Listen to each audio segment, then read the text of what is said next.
আবার হতে চলেছে লকডাউন। ঠিক এই দুটো কারণে কিন্তু ভারতবর্ষে আবার লকডাউন হতে চলেছে। করোনার থেকেও কিন্তু এই ভাইরাসটি আরো মারাত্মক। এখনো পর্যন্ত কিন্তু প্রায় 3 জনের বেশি মারা গিয়েছে। নমস্কার বন্ধুরা, তোমাদের এসজি স্টাডি সেন্টারের একটা নতুন ভিডিওতে স্বাগত জানাচ্ছি। তো তোমরা টাইটেল আর থাম্বনেল দেখে বুঝতে পেরেছো আজকে আমরা আবার লকডাউন হতে পারে কি ভারতবর্ষে, এবং কেন হতে পারে, নতুন কি ভাইরাস এসেছে যা এতটা ক্ষতিকারক সেটা নিয়ে কিন্তু কথা বলবো। দেখো, যে নতুন ভাইরাস এসেছে এবং যে আমাদের ভারতবর্ষে আবার লকডাউন হতে পারে তার প্রধান একটি কারণ কিন্তু হান্টা ভাইরাস। হান্টা ভাইরাস কোনো নতুন ভাইরাস নয়, কিন্তু এটা কিন্তু ইঁদুর থেকে ছড়ায়। অর্থাৎ এর আগেও কিন্তু এই ভাইরাস পাওয়া গিয়েছিল অনেক আগে, কিন্তু এটা কিন্তু মানুষের শরীরে কোনো এর আক্রমণ দেখা যেত না, কিন্তু বর্তমানে এটার মানুষের শরীরে আক্রমণ দেখা দিচ্ছে। এরপরে হলো এটার কি সিমটমস আছে। দেখো, এটার সিমটমস কিন্তু কোনো আলাদা নয়, কোনো স্পেসিফিক তুমি বুঝতে পারবে না যে এটা হান্টা ভাইরাস নাকি তোমার সাধারণ জ্বর হয়েছে। এটা কিন্তু নর্মাল ফিভারের মতোই হয়। তোমার জ্বর হবে, তোমার মাথা ব্যথা হবে, গা গুলিয়ে উঠবে, বমি হবে, এই ধরনের কিন্তুই এটা সিমটম আছে।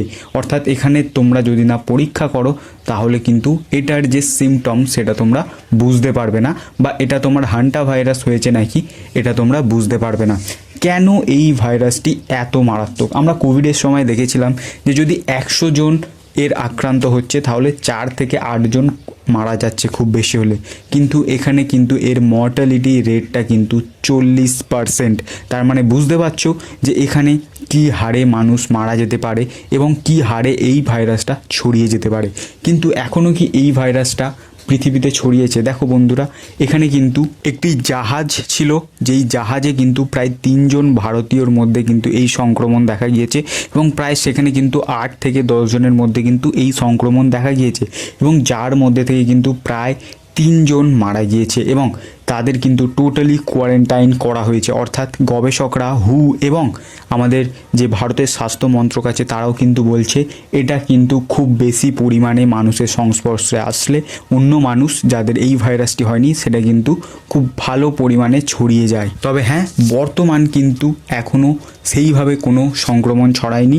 তবে বিশ্ব স্বাস্থ্য সংস্থা অর্থাৎ হু কিন্তু এটা নিয়ে একটা অ্যাডভাইজারি জারি করে দিয়েছে এবং প্রত্যেকটা দেশকে কিন্তু সচেতন থাকতে বলেছে। দেখো, এটা থেকে কিন্তু তোমাদের আগে থেকে যদি প্রিকশন নিতে হয় তাহলে কিন্তু তোমার বাড়ির আগে যে ইঁদুরগুলো আছে সেগুলোকে তোমাকে ট্যাকেল করতে হবে, এবং অবশ্যই যদি ইঁদুর কোনো কিছু খেয়ে থাকে সেটা যেন না খাও তোমরা।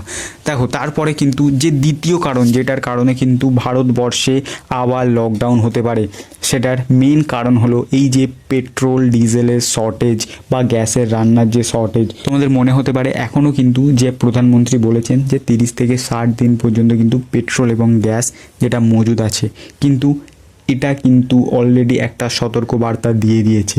অর্থাৎ আমরা নেপালে 1 মাস আগে কিন্তু দেখেছি যে সেখানে কিন্তু অলরেডি যে সরকারি স্কুল আছে বা সরকারি দপ্তর আছে বা বড় বড় এমএনসিগুলো আছে সেগুলো কিন্তু প্রথমে তারা কি করলো না, যাদের ওয়ার্কিং ডেজটা কিন্তু 6 দিন থেকে 5 দিনে করে দিল, এবং তারপরে কিন্তু বেশ কিছু এমএনসি এবং বেশ কিছু স্কুল কিন্তু তারা ওয়ার্ক ফ্রম হোম চালু করে দিল, যেটা কিন্তু অলরেডি আমাদের ভারতের গভর্নমেন্ট কিন্তু সাজেস্ট করেছে, এবং যেটা কিন্তু অলরেডি অনেক কিছু অনেক ক্ষেত্রে এবং অনেক বড় বড় এমএনসি বা বড় বড় স্কুল কিন্তু সেটা মানতে স্টার্ট করে দিয়েছে।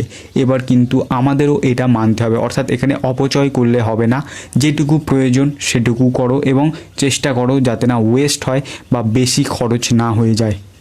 কারণ যুদ্ধ যতক্ষণ না থামছে বা এর একটা শেষ দেখে ছাড়ছে, অর্থাৎ যে যুদ্ধটা হচ্ছে এটা যদি না তাড়াতাড়ি শেষ হয় তাহলে কিন্তু এই ধরনের স্টেপ ভারতে নিতে হতে পারে, এবং যেখানে কিন্তু একটা সামগ্রিক একটা 15% বা 20%, 30% এরকম টাইপের একটা লকডাউন কিন্তু ভারতে তার মধ্যে দিয়ে যেতে পারে।